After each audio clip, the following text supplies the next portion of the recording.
Sports stories from the 419 in Northwest Ohio, brought to you by a voice you know. It's time to go around the area and around the Hearn. Hello there, and welcome to the first Around the Hearn since the eclipse. I hope you enjoyed it. I hope you're safe and didn't burn your eyeballs out, and that you got to see something cool. Today, I hope you get to hear something cool, because I've got a pair of big guests on this show. Craig Stammen, the former Major League Baseball pitcher from Versailles, and the head coach at Capital, and Damon Goodwin, who will come on and talk about an event going on in St. Mary's this week. And on a Saturday, should be a terrific time with Writer Talk, talking all things St. Mary's basketball. Speaking of basketball in the area, though, could not be more proud of Xavier Simpson, the Lima senior graduate in the University of Michigan standout. Signed to play the rest of the year in the NBA with the Memphis Grizzlies. XZ, Captain Hook, showed out on a Tuesday night, played 31 minutes off the bench.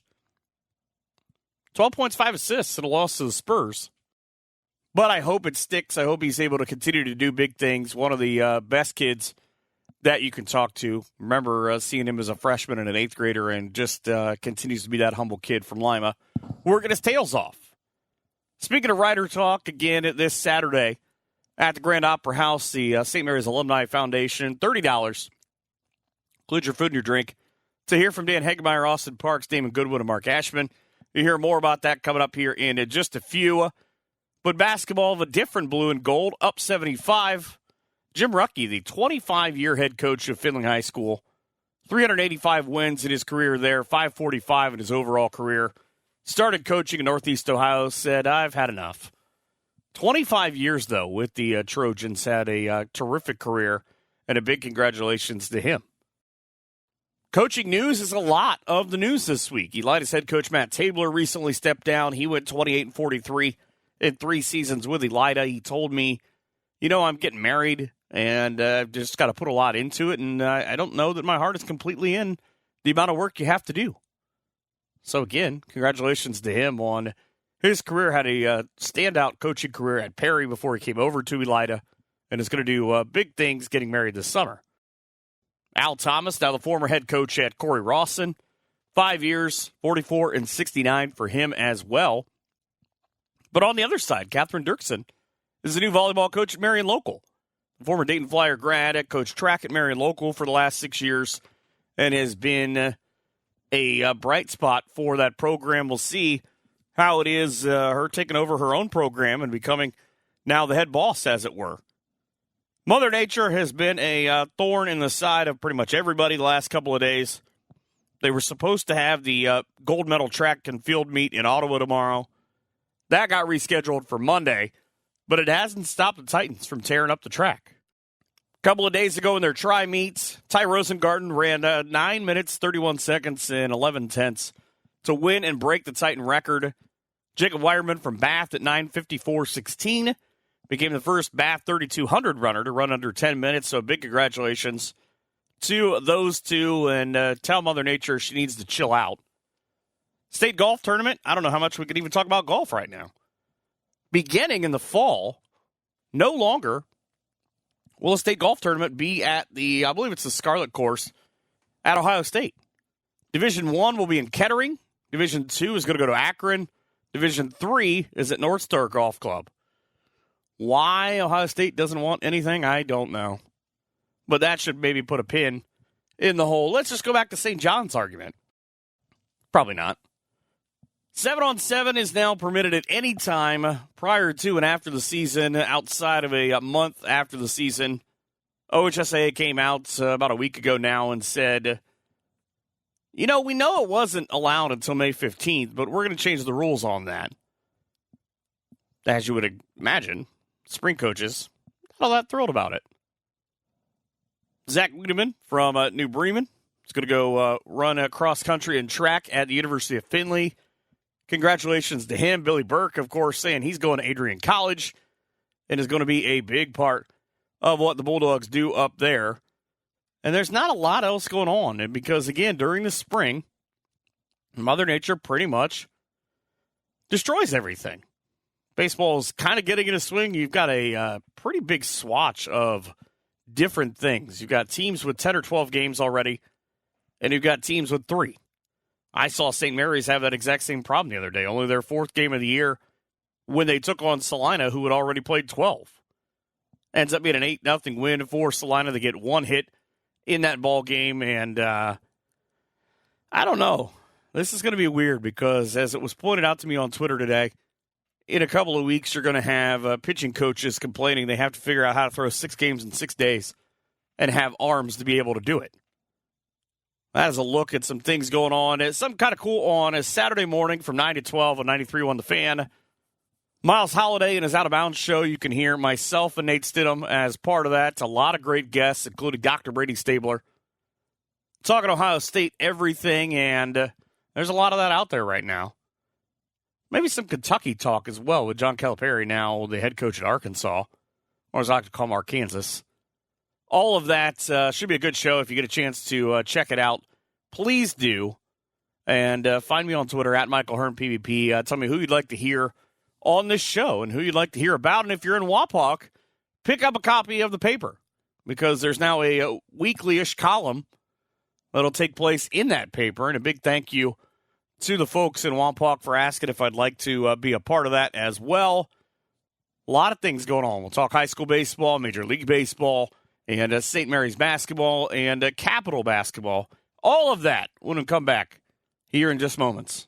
If you're looking for an award-winning service and parts department with a distinguished history in the community, look no further than Lee Kinsel Sales and Service at 650 West Irvin Road in Van Wert. Are you seeking a new Chevy, Buick, or GMC, or pre-owned vehicle? Then be sure to check out our website at leekinsel.com or drive over today to Van Wert and see why we guarantee the best service after the sale you can find. That's Lee Kinsel Sales and Service at 650 West Irvin Road in Van Wert, Ohio, or online at leekinsel.com. Chevrolet, together, let's drive.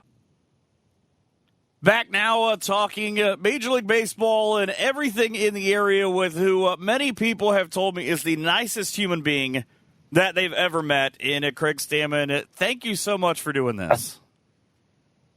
You're welcome. You're welcome. Thanks for that introduction. I didn't make it up. People have said that every interview that I've watched or read for this interview, everyone has said that. And, I mean, I know with your faith and with everything that goes into that, that's obviously got to be a big thing where you kind of start from the moment you wake up of how do I be a good person today? Yeah, I got 2 great parents that raised me the right way, and I was raised in a great community that was probably the number one thing to do, and I was able to live a life where, that type of stuff got me further than I ever expected. So, very thankful where I came from, thankful for how my parents raised me. And, there's people out there that don't like me, probably somebody on the Dodgers or Giants or somebody like that. But, I'll take the credit when I can get it. Yeah, but Dodgers fans hate everybody, so it's fine. As long as they're not throwing batteries at you or something, I think you did all right. When you're growing up, I mean, obviously being from a small town, being from North Star, not a lot of people will look at it and say, oh, yeah, I know exactly where that's at. Outside of maybe, folks in Ohio who are sick of small-town football coming and being great from that area. But when you're growing up, I mean, you're putting the work in. Was there a point where you kind of felt like you rounded the corner of, hey, I can make a legit run at being a D1 ball player, going to Dayton, and maybe go play in the major leagues? Yeah, I always had those dreams ever since I was a little kid, and I was definitely a good baseball player all the way growing up. I didn't think that, it was going to be inevitable. I thought, if I worked hard enough, hopefully I would get a chance. And ironically, I didn't get that opportunity or get that offer until I had basically already graduated high school. And I was a late bloomer to begin with, but the opportunity didn't present itself until I'd already graduated high school. It happened in the last game of my regular season game of my senior year against Coldwater. One of their coaches happened to know the coaches at the University of Dayton, and I had already committed to go to school there as just a regular student. My idea was I would just walk on and see if I was good enough. And Chad Wells, the now athletic director at New Bremen, made the call to Todd Linkleiter and said, hey, put this kid on your team. He's already going to your school. And that's how I got my preferred walk-on opportunity with UD. And then later in the summer, once kind of interest peaked a little bit more, they had to offer me a scholarship. So I guess, for all the kids out there, hoping and dreaming for that opportunity, don't give up. Mine didn't come when it normally comes after your freshman, sophomore year of high school or going into your junior year, but came when I had already graduated high school. I love the theory there, and also if you just already happen to be going to a college, just find someone who's connected like Brian Harlebert and see if maybe they can just help you get on the team. Right, exactly. I mean, it's baseball especially, and I think all sports are like this. It's all about the connections and the right person seeing you play at the right time and them being impressed with what you're able to do. And obviously, like we talked about this at the beginning of the interview, is your character has a lot to do with it. If you're on the edge of should we give this boy or girl an opportunity, almost the deciding factor is, are they a good kid? Do they get good grades? Do they handle themselves well? Will they be a leader on the team? Will they make a positive impact for our program? And if all those answers are yes, it's usually let's put them on the team and see what happens. It's kind of a funny thing, though, too, because with Brian being a terrific standout when he was at UD himself, you probably either beat him or gave him a headache that day, and then he kind of had to swallow his pride of looking at the overall of, you know what, that kid's pretty good. Maybe he can go help my alma mater. Right, yeah. Me and Brian definitely had that connection of being Dayton Flyers and, having that story of that game and that kind of giving me the opportunity to go and play college baseball and then, obviously go play professional baseball and play in the major leagues for a long time. So we can all point back to that one moment and that one moment in time where we were both on the field at the same time. And, we miss Brian every single day. He's a great baseball person, a great person in general. And, someone that, I looked up to and wanted to emulate from our area and being a Dayton Flyer. So we'll always have that connection and always have that memory together. I actually just looked it up while we were talking, and they won the game 5-4, or you won the game 5-4. So that probably made him less happy. But it's such a neat thing to see kind of the way that things come about. I mean, you go to Dayton, you go in the 12th round of the draft, and you kind of go through that process. I mean, people don't maybe understand that's a long road. You don't get drafted, and it's not like the NBA or the NFL where you just kind of go straight into camp. I mean, that's a hard road, I would imagine, to not just navigate with pitching and relying on yourself, but kind of you're isolated for a lot of that with your dorms and kind of the way things go during that journey, aren't you?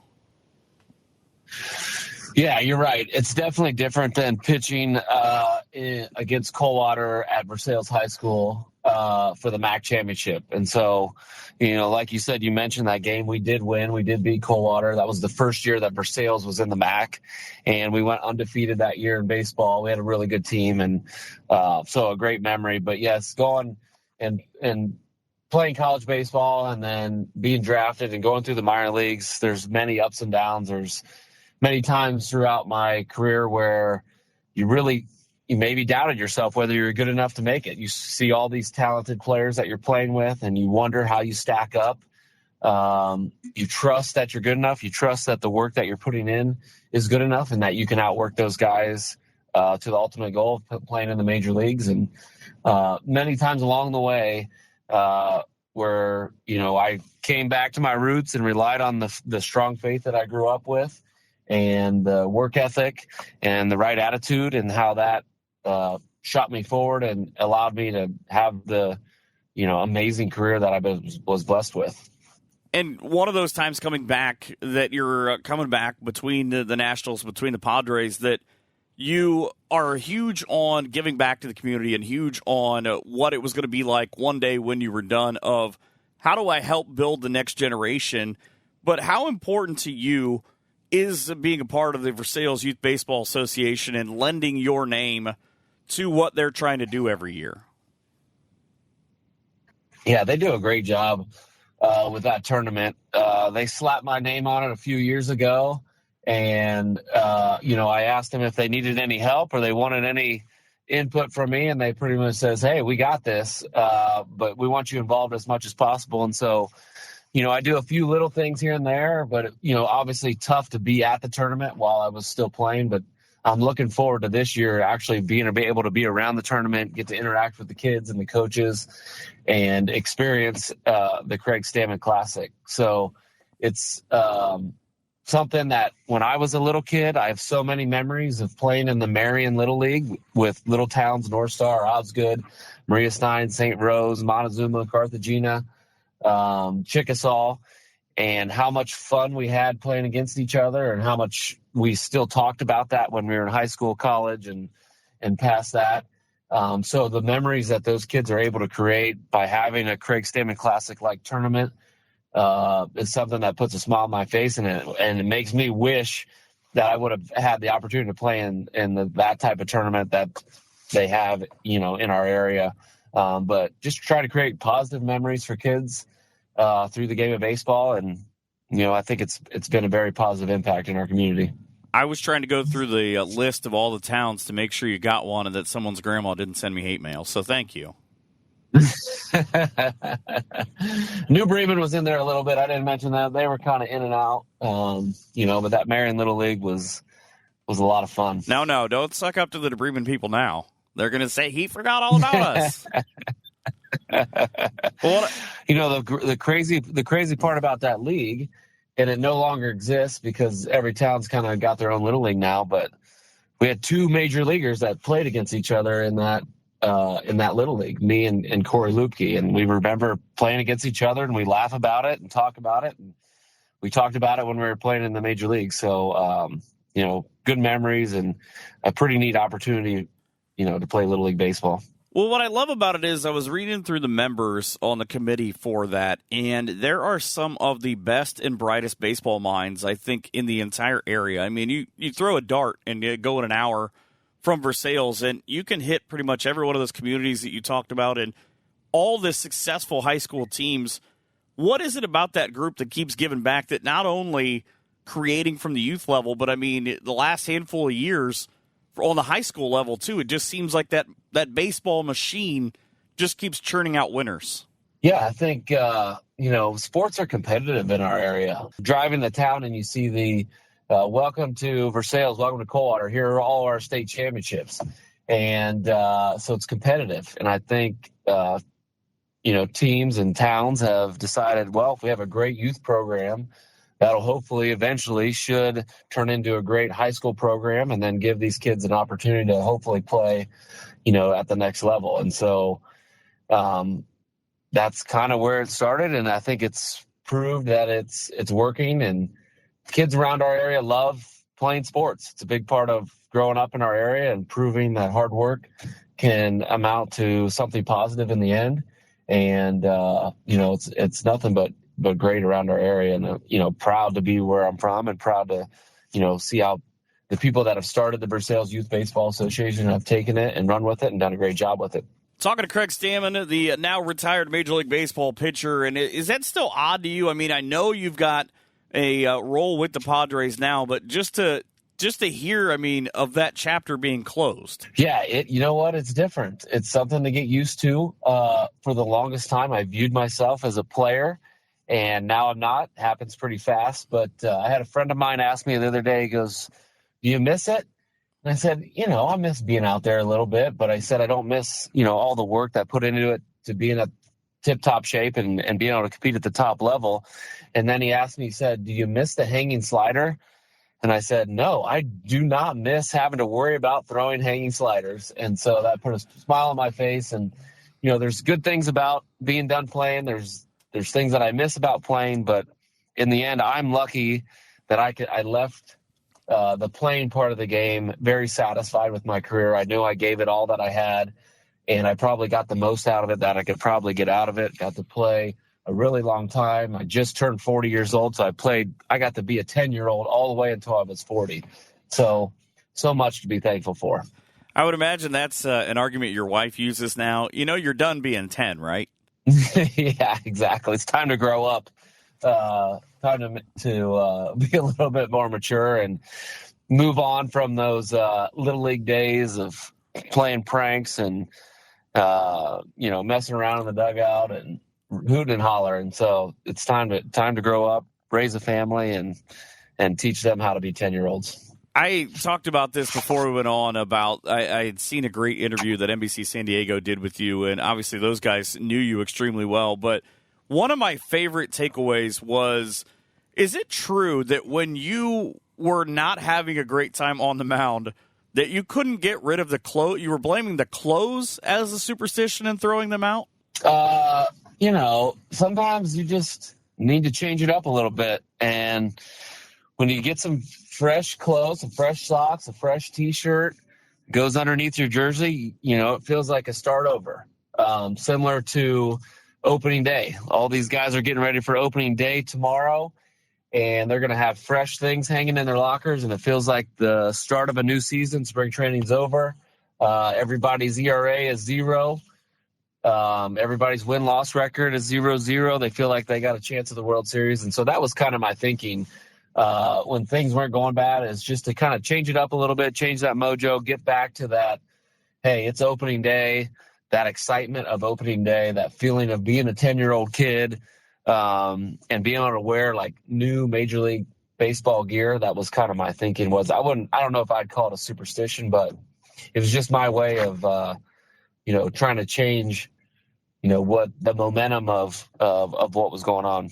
But baseball players, more than anyone else, are insane when it comes to superstitions. Did you have one, or was there one of somebody else? And you don't have to tell me who. Like, most guys are very, very open about how they feel about these things, but that kind of did something where you just kind of laughed of, all right, that's his well that he goes to when he's feeling good. Here's this hat that he shouldn't be wearing anymore, or anything like that? Yeah, there's a lot of stuff like that. I mean, it's little stuff here and there, and I think a lot of us don't even think it's superstition. We call it routine just to, like, trick ourselves. But, Joe Musgrove, I think, has worn the same exact hat for over the last 4 years just because he likes how it fits, and it's kind of got that grungy look to it when he's on the mound, that he's, working hard, and, he's coming at you with all he's got. So, there's, off the top of my head, some crazy superstitions. There's guys I knew that would,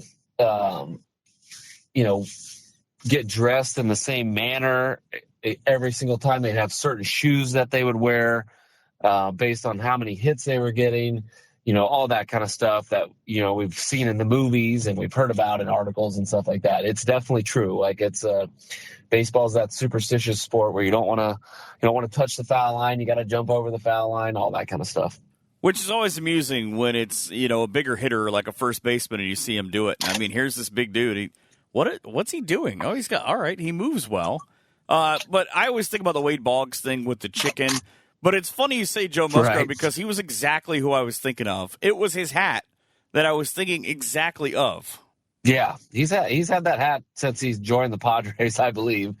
And he'll practice with the new one so he doesn't get that one dirty. And then when it's game time, he's got that floppy, sweaty, salt in the hat. I remember as a kid, John Wetland pitching for the Yankees in the World Series, and he always had all the salt, sweat stains in the blue Yankees hat.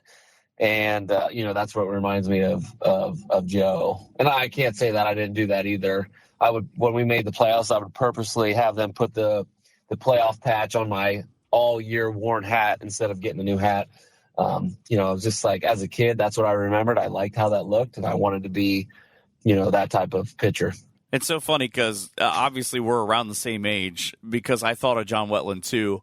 And I was thinking how it was easier for him to get away with when you would see the white of it when he was a Yankee versus when he was with Texas, when you just see the sweat on the top of it. Baseball is just such a weird game like that. You get this new role with the Padres, and it's kind of a hybrid role with being kind of between the minors and being between the majors. How much do you do with, say, Fort Wayne, because they're not all that far away from Versailles? Right. That's a perk of the Padres and me being in this position is I can, run up to Fort Wayne really quick and see some of the minor league kids and be a mentor to a lot of the pitchers and players and use my playing experience to help them be the best that they can be and hopefully experience a lot of the things that I got to experience as a major leaguer. So really convenient that Fort Wayne's close. I'll have to travel to all the other minor league affiliates also. I'll obviously get to Fort Wayne more often just because it's proximity and the ability to be home every night with the family and stuff like that.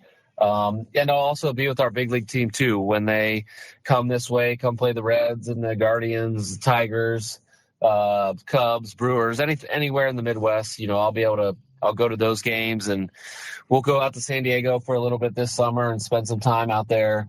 So it's just kind of a hybrid role where you're everywhere in the organization. You're not someplace all the time, but you're a little bit of everywhere. You're not in charge of anything, but you're counted on to be a positive influence, someone that anybody can go to when they need something. And so far, it's been a very enjoyable, fulfilling role for me. I think you're just bragging. Well, I guess we'll have to go out to San Diego this summer. Yeah, I mean, I guess, San Diego's turned into basically our second home, and I guess I treat it the same way I treat North Star. It's a place that we live. But, yeah, I'll tell you what, there's no greater place to play in the big leagues than San Diego, California. You wake up, you feel like you're on vacation. The sun is shining. You're on the beach, palm trees.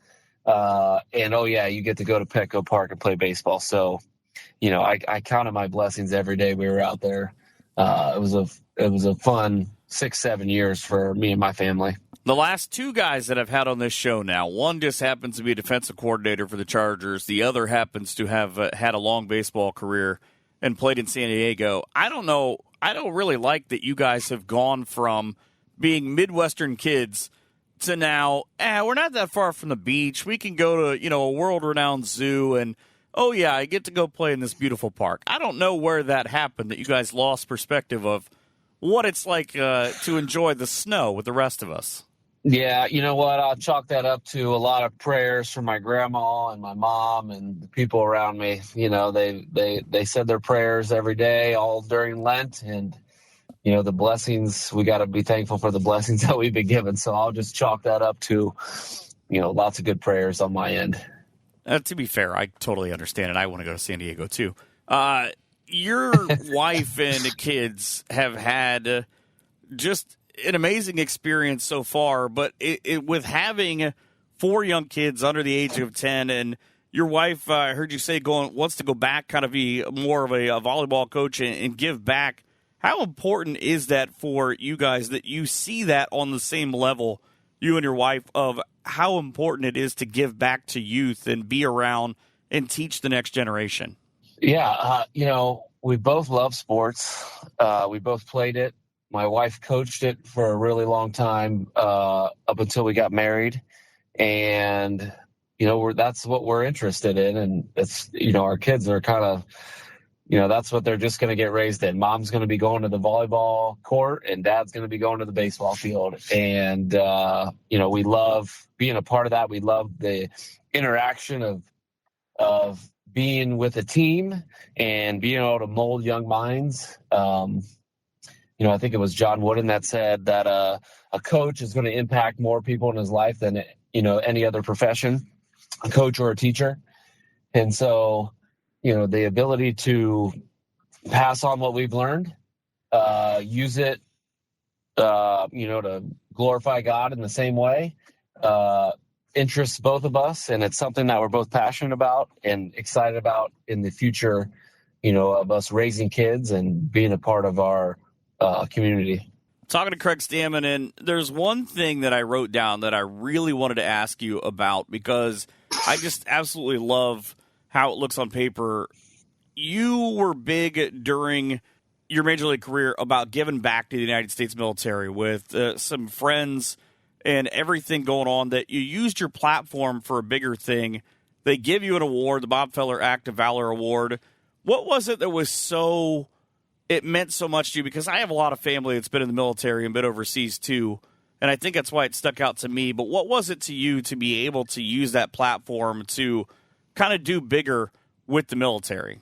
Yeah, a little bit of it just got put on my lap when I was with the Nationals. But, once I got a little piece of it, I decided to run with it a little bit because I met some great people that were involved with it. I was invited to go on the 2012 USO tour with the chairman of the Joint Chiefs, Martin Dempsey, and we went to Ireland, Bahrain, Kyrgyzstan. We were in Afghanistan during the war, and then flew back through Germany, visiting troops that had been wounded, and then flew back to Washington, D.C. And it was just a whirlwind, crazy trip and eye-opening experience. But along that way, another guy on the trip, Shane Hudella, the CEO and founder of United Heroes League, was on the trip. And at the time, his foundation was much smaller and kind of only outfit hockey equipment for military kids.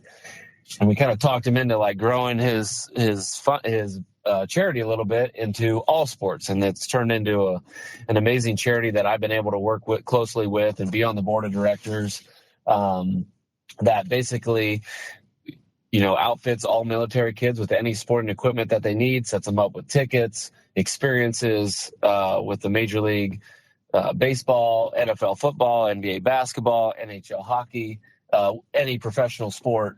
And so just a great opportunity to blend sports and to give back to those, that are a little bit less fortunate and that are just trying to get by and, maybe have had parents lost, killed in action, or, wounded and dealing with PTSD and aren't quite, the same as what they were before they left, on deployment. So just able to meet those kids where they're at, meet the parents where they're at, love on them a little bit, and, give back to our country, give back to the community, give back to people, that just need a little extra love.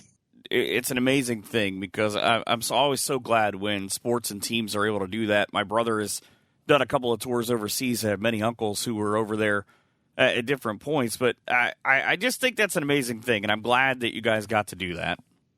Yeah, it's I was lucky. It's a big part of how I grew up, and I had two roommates in college. One went into the Army, one went into the Marines, and I got to see those guys when they came back from deployment and how that changed them, and how they had to deal with some tough things that happened in the midst of war, which is no fun. But you can hate war, but you can love on the warriors a little bit, and that's what I've kind of decided with this charity you're able to do is you can love on those guys a little bit and support them in the best way possible and support their families who aren't on deployment with them but are on deployment with them, while they're away. And it's just been a great thing that Shane had started and a great thing that I feel very proud of to be a part of. I would be remiss if I didn't ask you about the Padres. As weird as this is, spring training about to come to an end. The Padres are already 1-1 on the season. A lot of folks have theories on how odd it is to have two regular season games before your actual regular season. They split a pair of games in Seoul, South Korea, coming off a disappointing year at 82-80 last year. A lot of injuries, a lot of things that went on off the field. What's this Padres team? What's the expectation coming back from that year with getting healthy, bringing in some guys, and what can this team do? I'm pretty optimistic about this team. I think the way they've gelled together through spring training and the offseason and kind of having that bad taste in their mouth from not living up to expectations last year, losing a few players, but gaining a lot of good talent and young talent, good character people. I think the Padres are in for a great season this year. And I don't want to think that I'm just saying that because I'm working for the organization or that a lot of these guys are my buddies and I want them to have success. But yeah, probably a tiny bit for that. But man, you still got Fernando Tatis Jr., you still got Xander Bogaerts, you still got Manny Machado, you still got Yu Darvish, Joe Musgrove, just traded for Dylan Cease. You got Michael King. You got some studs on this team. And so you put our roster up against many of the other rosters, we're in the top echelon.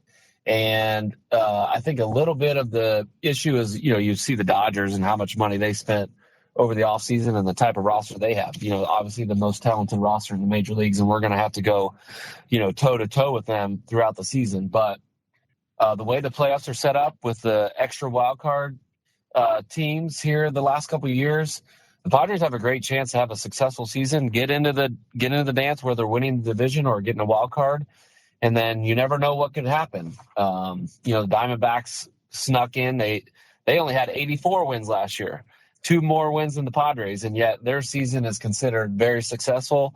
Ours was considered a complete failure. And so, we get to that 84 wins or 90 wins, whatever it is, and we get our chance to play in the playoffs. I think we got 3-4 really good starters that could beat anybody. So I'm looking forward to this season. I think we're going to prove some people wrong, prove the pundits wrong, prove those the win-loss projections wrong, and show that team chemistry, attention to detail can win you a lot of Major League Baseball games. Dodgers are over there just giving out money like it's going out of style. Did you think about maybe going over with a briefcase, opening it up, and saying, hey, I could still throw a couple sinkers? You know what? I wish I could. I had shoulder surgery in December, so that ship has sailed, unless they want me to throw lefty, which wouldn't be very pretty. But, obviously, being a Major League pitcher would be really fun right now at the age 40, but like we've talked about already, that ship has passed and it's time to move on and see what's next in my baseball journey. So it's time to just throw wiffle balls at the kids. I mean, to the kids. It depends on how they're hitting you. Yeah, I mean, I'm going to have, when I start throwing batting practice again, I'm going to have some good stuff that they're not going to be, it's not going to be slop. So, we're going to try to make these hitters as best they can around here, and we're going to teach them how to hit a Major League sinker. Or throw it, at least. Are you going after the first kid? I mean, go up there and he's expecting you to just lob him one and you're just going to fire one down there? No, I think the play is you lob a few in there and like, oh, this is pretty easy. What's so different about, Major League pitcher? And then you get them comfortable, and then you start moving, start cutting the ball a little bit, sink the ball a little bit, take a little off, throw a little spinner curveball in there, and then they're like, all right, now I know. So that'll be a fun game to play with my kids in the future, and keep them humble. I can just see how that goes. Oh, your dad doesn't have it anymore. And I don't, but there's a little piece of me that knows a little bit about making the ball move. You know how to pitch now instead of just throw. That's the important part. Yeah, this is the fun part of baseball. Hey, as a guy who got struck out by Chad Billingsley, I mean, I don't know anything. Yeah, Chad was a great pitcher also from our area and had a great Major League career. I got to play against him quite a bit. Good stuff. Well, I can't thank you enough. I love everything you have going on. I'm so happy for your success. I love seeing area guys. I usually say kids, but we're the same age, so I can't use it. And I can't thank you enough for coming on, letting folks know how you're doing. Yeah, you know what? We're both 10-year-olds at heart. We're both lovers of baseball, and, keeps us young, keeps us excited about opening day happening tomorrow. Feels like spring is right around the corner. Hopefully the weather warms up a little bit around here, and we see that sun shining, and we're excited for the boys of summer to show up again. And if there's not sunshine in Ohio, you can always go to San Diego. Yeah, exactly. Well, thank you so much again for doing this. You got it. Anytime. That's Craig Stammen. We've got more to come back here in just a couple of minutes. The Red Pig Inn at 1470 North Perry Street in Ottawa, a Putnam County staple since 1975. The Red Pig is known for its award-winning barbecue sauce, including their great chicken and ribs. Now they serve pizza with a new expanded menu. At the Red Pig, they can also cater your events. Be sure to stop in and catch your favorite sports teams on their big screen TVs and the WZOQ Zoo Crew talk show on Wednesdays. The Red Pig Inn at 1470 North Perry Street in Ottawa, 419-696-1002. The perfect choice for lunch, dinner, and your special events. This Saturday night in St. Mary's, a huge event at the St. Mary's Opera House, or the Grand Ole Opry, as Dan Hagemeyer refers to it, with the second annual Writer Talk. Dan Hagemeyer and Austin Parks and Mark Ashman, and the head coach at Capital, and an MHS grad himself, and Damon Goodwin. How cool is that to be able to be invited back and to be able to speak to the community about what has been such a great thing in Rough Rider basketball? Well, I'm pretty excited about it. St. Mary's has such a tradition in football, and it's been so good for so long. And in football, I think sometimes the basketball side of our history gets overlooked. So really excited to talk about the great players and the great teams that we've had and help the Alumni Foundation in this fundraiser. And I wasn't at the football thing last year, but I understand it was full. I understand it's a great time by all, and we're hoping to do the same thing this Saturday. But even as someone who's from there, how neat is it just to be able to see what the work they've done and to restore the Opera House by itself? Because it kind of went through some changes from the time, I imagine, that when you were a kid and what it was, and then it kind of drops off and they bring it back to what it used to be. Yeah, it was just a regular theater when I was a kid. I have been in the Opera House a couple times. We had a high school reunion there, and I attended, so I know the work and the effort they've put into it. It's a really cool venue for an event like this, and like I said, we're expecting a pretty full house. And when you get a bunch of people in there talking about something as exciting as Rough Rider basketball in that community, it should be a great evening. Tickets are $30, and that covers food and drink. I mean, if nothing else, you get them up in there. You get up, you tell a couple of stories. Just get them liquored up, and your stories will be amazing. There you go. Yeah, from what I understand, I asked the people that are running it, what the format was, and we're obviously going to say a few words, but it's pretty much a question and answer format, what I understand, and they'll kind of lead the conversation where they want it to go. And like I said before, I'm just excited to talk a little bit about Rough Rider basketball. I obviously grew up in the community. Remember the guys that played before me have always followed the teams that we've had since I've left, and pretty excited about the recent history of honestly, Austin Parks being at Ohio State, and they had an all-state kid this year in Evan Hinksman, and for a place like St. Mary's that is, like I said before, so football tradition rich. We have a pretty special basketball history as well, and we to talk about that this weekend. So I think people are excited about it. I'm excited to be there, and really looking forward to it. You have games that I spent a lot of time, because I'm a nerd, looking at the St. Mary's record book for different things, and you have games that always stand out to me. I mean, you have 11 30-plus point games in your 80-81 season, but how much do you remember of the game against Parkway in 81-82 where you have 26 rebounds? You walk out, I mean, you've got to be just exhausted that night. Well, I remember that was late in the season. We struggled our senior year. My senior year, we really struggled. We won the league when I was a junior, but lost most of our team that we had, and I'm pretty sure we won that game. That's what I remember about that is I think we won that game and got a win, and it was late in the year. And when you have a game like that, you're not counting. I can tell you that. I think at the end of the game, somebody came up to me, Coach Hirschberger came up to me, who will be attending, by the way. I invited him, and he's going to come and attend this event with us, came up and said, hey, you had 26 rebounds, and really had no idea at the time. So, that's the one thing I probably did a pretty good job of is hunting the boards and understanding the angles and was able to help our team get a win that night. You average almost 28 points a game your junior year. You come back with 24 in your senior year. You score 1,190 points. I mean, at the time when you graduated, that was the record for a long time. But it seems like no matter where I look on this list, you're always followed and passed by Mark Ashman. Mark had a great career. He really did. I only played varsity basketball. I played 3 years. When I was a sophomore, I didn't play very much. So I may have scored 20, 30 points my sophomore year.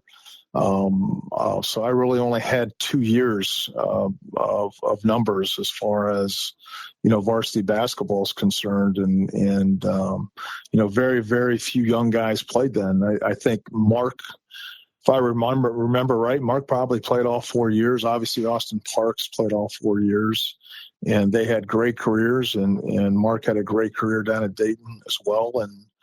And I'm proud of those guys. They're very good players, and they had great careers. It's fun to follow and watch those guys.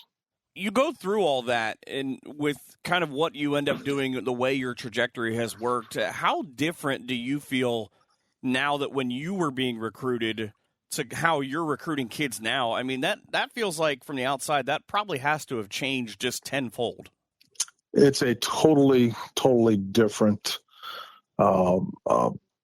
method right now. First of all, I played before the 3-line, so I never played a game in high school or college that had a 3-line, and that obviously has changed the game. But especially today, even at the D3 level with the portal and the COVID rules, it's a changed game. Unfortunately or fortunately, however you look at it, Capital University is not a transfer school. It is not a place that you're going to come and stay for 5 and 6 years. And in our league, there's a handful of schools that are doing that. And they've tended to be at the top of our league in recent years. And it's tough for a place like us and a Higher Northern. You do a lot of Higher Northern games, so I think they're a lot like us. They're not going to have those 5th and 6th year guys, and not going to have many transfers. And I think, unfortunately, that's the way the trend is going in every level, and it certainly made it difficult. Did you get a couple of those OAC schools where you just had maybe one of your assistants look at the book and go, "Are you sure this kid didn't already use his COVID year?" There's a lot of those. Yeah. And like I said, at a school like Capital, we're just not going to be able to do that. To give you an example, we have a law program at Capital, but nobody's going to go to law school and play, small college basketball. We have an MBA program at Capital, but you have to work 3 years before they accept you into the MBA program. And it's not like that at other places. So that makes it drastically different recruiting here than it is that a lot of other places in our league. And then you throw in the portal, which we have kids in the portal right now. Almost everybody does. And you have to pay attention to it every day. And then you throw in something exclusive to this year is the FAFSA situation, which still has not been resolved. So these parents and these kids are sitting around waiting to find out, the cost of college, and we're all trying to get those numbers to them. So this year's been a very hard, very difficult year from a recruiting standpoint. But going back to your main point, it is drastically different than it was 40 years ago. Well, I asked that because I've heard a lot of coaches that I talk to say, you're not only recruiting for next year or whatever, you're constantly recruiting against yourself for a lot of those same you reasons. Recruit your own guys. Yeah, you recruit your own guys. You got to make sure that they're happy and that they're excited about the trajectory of your program and their career. And that is something as recently as 4 or 5 years ago you never had to worry about. Usually when a kid came, he was committed to you for the 4 years. It's just a different world right now from that regard.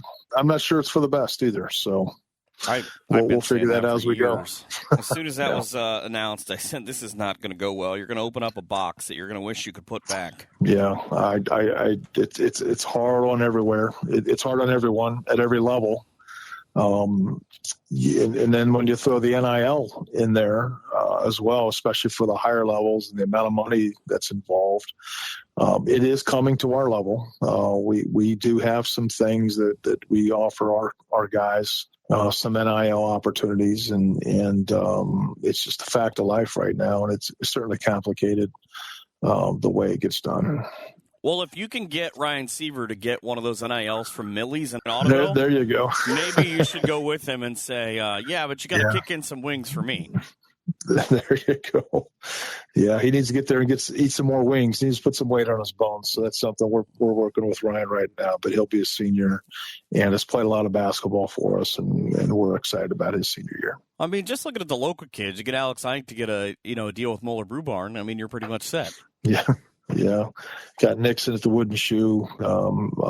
We do have some kids from that area. Got a kid from Anna. So we've always had kids from Northwest Ohio. For the most part, they've come down here and had great careers, and these guys are certainly following in their footsteps. How much of a thing is that for you, maybe personally, because Northwest Ohio, being from there, the quality of kids, they're going to work hard, they're going to be well coached, all of that, of making sure that you target that 5-6 county area? Well, I think it's very important for our program. First of all, I think the basketball in Northwest Ohio is as good as anywhere in the state for the most part. And obviously you have the big cities and the bigger schools sometimes.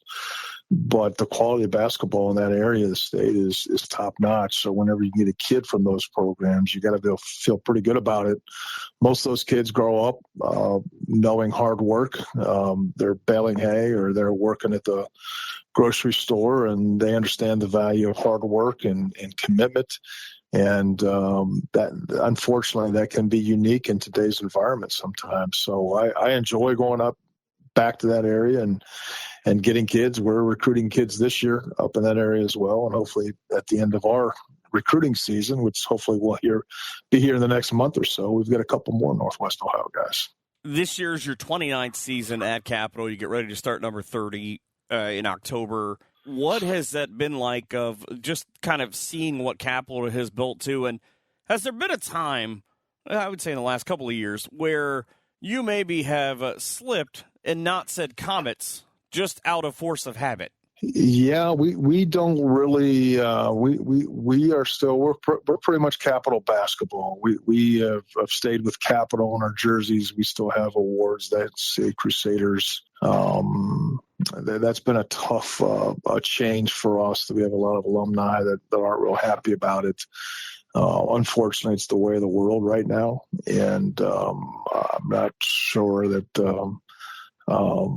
That's been an extremely positive thing for us. We do have administrations and our athletic directors head out the right way. They said that, we're always going to be Crusaders, always have been, always will be, but we're also going to be Comets from this point forward. And I think that's the way we're handling it.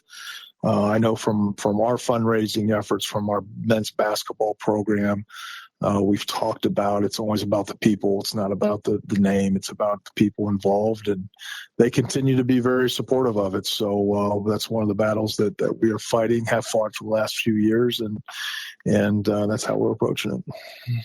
I think I probably wouldn't have screwed it up if they weren't both C words. There you go. It could have been we just anything else. Everything we talk about is, Capital and our history of Capital. And if you come into our locker room, it's all about Capital and Capital basketball and the pride we have and Capital University. And that's the way we keep talking about it. Well, I knew the first time that I said it when Crusaders came out of my mouth, I don't feel like that was right. Oh, it's Comets. I said, if it had been Dolphins or, any other word, I think it would have been all right. You guys had, I love when bigger schools, usually with the D1s or with different schools, the way that they're not afraid to bring in different teams. You guys actually started off your exhibition season in October at Howard. How does something like that come about? Well, we have a long history here at Capital of playing D1 schools. 2 years ago, we played at Dayton. We played at OU. We played at Akron a number of times. We played at Notre Dame one time. We played at Valpo. We've played at Fort Wayne. It's a matter of age, I think. I'm old, so I know a lot of people. I think that's one part of it. The other part of it is we've been competitive in most of those games. And we've been competitive by doing what we do. We don't go in and we don't change. We don't, play some zone that we're not playing during the season. We run the same offense that we run all season. So the opposing coaches know that. They know what they're going to get. They know what we're going to do. And that's fine with me. And I think that's a reason we keep getting those games. So we're working on a couple right now. And I just think it's a special environment for a small college kid to go to one of those Division I schools and have an experience. And some years we get one of them, some years we get two of them. And I know our guys enjoy that challenge. I thought maybe the most important part was, that's a 4-point game in Washington, D.C. You guys aren't, obviously that's the start of your season. You guys hit the right level early on. And we did. And they won their league. They played in the NCAA tournament. And for a trip like that for us, we had a tour of the Capitol building. We did a tour outside of all the monuments. We did other things on those trips. And that's something we've always done when we go to a place. We take our team to Europe every 3 years. We just got back from Greece and Italy in May of 23. So we really try to give our guys a unique experience, and those are the type of things that even Division I schools don't do. You know, a lot of times when a Division I school goes to a tournament, the kids don't get out; they just play games and compete. At our level, it's a little more in depth, and when we go to Europe, you know, we're going to cathedrals and museums and art galleries and bullfights and that kind of stuff. So our guys get to experience the culture a little bit. We went to Mass at the Vatican. We flew out of Athens, Rome at 3 a.m. and flew directly. We flew out of Athens, Greece at 3 a.m. and flew directly into Rome and got on the bus and went straight to Mass. And that was a cool thing for our guys to witness Mass at the Vatican. So it's a great thing, and it's a great experience for our guys to go through things like that. I'm just trying to picture the faces of these small town kids specifically that you have that haven't been a lot of places overall when you walked into a bullfight. Bullfights are really neat. We've done that twice with our team, and it's a unique experience. Just to give you an idea, the first time we did it, I had 35 guys, and went up to the ticket desk and asked for, you know, the cheap seats. I don't want to get the expensive seats because I'm buying 30 tickets, and we walk in and we're literally in the second row, and I thought, oh, they screwed up, you know, but they didn't. The cheap seats at a bullfight are in the front row for two reasons. One, you have no cover, so it's hotter than hell. You're sweating there. And two, when they start, you know, stabbing the bull and stuff, and that bull comes by, there's lots of elements flying out of the arena onto the people in the first couple of rows. So we found out real quick that the cheap seats at bullfights were in the front. And the second time we went, we were way up top in the shade and out of the elements. All right, so the lesson is not to go to a Gallagher show with you. There you go. It's like, can you give me the ones where the watermelon hit me? And you know darn well, though, that every time that those are Americans that they sell those seats to. They are. Yeah, they look at you like, boy, you're an idiot. So we learned our first time, second time around, we got away. But what's cool about that is that it builds your team. And I saw your team play a couple of times the last couple of years, and I thought, you know, this is a group that really seems to like each other. I mean, you've got a lot of younger guys overall that you'll have seniors next year, but it really seemed like it was guys who you could put any five on the floor. And while the coach may not be that thrilled about kind of how it's going, anything that happens, they'll all be there for each other like brothers. Yeah, I think we have tough kids most of the time. I think we're demanding. We're pretty old school here. But I think our kids are tough. I think that's probably our reputation in our conference is, hey, they're gonna fight you. They're gonna compete. They're gonna dive on the floor. They're gonna box out on rebounds and all that. Unfortunately for us, the COVID thing hit us at a really bad time. The year we missed, we thought we were going to have a really good team, and we just haven't recovered from that. We won the league the last time, and 5 years ago was 2019, and that's been a long stretch for us not to have a championship. And the COVID thing really hurt us for a couple of years, and we're recovering from that. To be honest, but we are going to have 4 seniors next year. We only lost 2 guys, and we're excited about some of the guys we're bringing in, and we think we have a chance again to compete for championships here in the next few years. As you get ready for your 30th year on the sideline at Capital, do you still? I'm sure that there's a lot of mundane things that sort of go on that a head coach has to deal with, but when you get kind of to that game point, do you still walk into the gym like day one of, hey, you know what? The worst thing that gets to happen today is we lose, but I get to coach college basketball and see these kids. Yeah, I honestly, truly love my job. That's why I've been here for 30 years. Never thought I'd be here. I think everybody that goes into any profession, you think you can continue to move up, and you know what, for me and for our family, it just didn't turn out that way, but that's okay, because I love what I do. I love to coach. I love to teach. I love the game plan. I love the challenge of bringing 5 guys on the floor and making them one unit, and it doesn't go well all the time, but that challenge of being a coach and molding a team is really exciting to me. And I still get nervous when we go out to games, but that's all part of it. I think the day that I'm not nervous, that I don't have some butterflies, is the day I'm going to walk away. And I don't see that happening anytime soon. I'm excited to coach, and I'm excited to be a part of it. And I'm excited to keep working with young guys. So, it's been a blessing for me and our family to be here for such a long time. It's worked out for us, and hopefully I can do it for a few more years. I know that they are doing it Saturday the 13th at 7 o'clock on Spring Street in St. Mary's, where there's a conversation with Dan Hegemeyer, Austin Parks, yourself, and Mark Ashman. But is there a way that I can just be a fly on the wall at some point on a Saturday night where you and Hegemeyer are talking about basketball and just kind of – that has to be just an amazing conversation by itself. Yeah, Dan and I talk a lot, and I think we're pretty good friends, and Dan's always been somebody that I've leaned on with kids up in that area, and you better have your beeper ready if you would be a fly on the wall for a radio station on that. So I can tell you that. There's no way I'm publishing that conversation. There'd be some beeping going on. So he certainly is a great high school coach, has been a great high school coach. Wish him well in his retirement. I'm not sure how long that'll be. Maybe we'll see him back on the court sometime soon, but has done a great job with state championships. And I think St. Mary's been blessed to have him in the program for such a long time. Well, if any of the stories that I heard about him telling stories were true yesterday from a handful of folks in St. Mary's, people are going to be in for a good one on Saturday night. Yeah.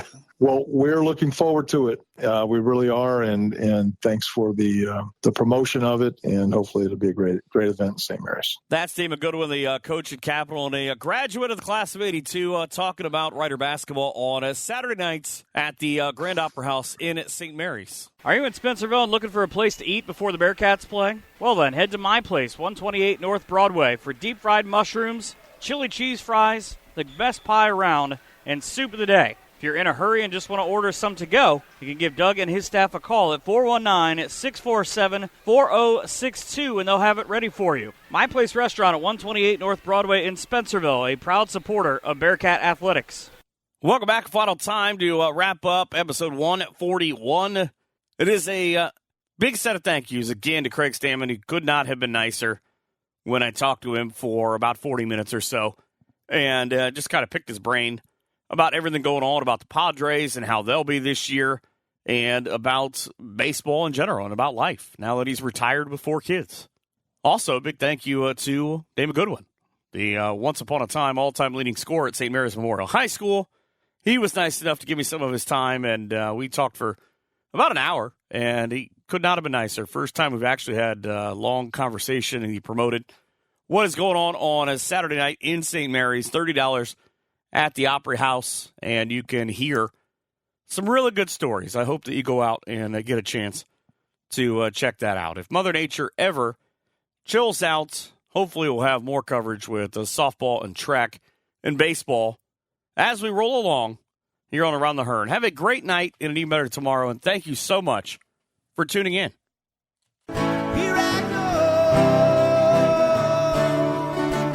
We hope you've enjoyed this edition of Around the Hearn. Come back next week for more local stories from the NWO. But until then, be sure to follow us on Twitter at Michael Hearn PBP for more great area content.